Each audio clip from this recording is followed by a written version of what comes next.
Pull out and open the freezer door. Locate the locking bin clips on the side of the bin. Lift the clips upward to unlock the bin from the drawer guides. Repeat for the other side. Remove the old freezer door bin from the guide rails. Install the new freezer door bin onto the guide rails. Ensure the tab on the bin slides into the grooves on the guide rail.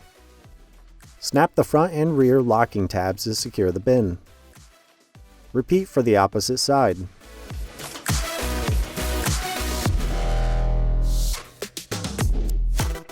Push the freezer door towards the back of the refrigerator to close it.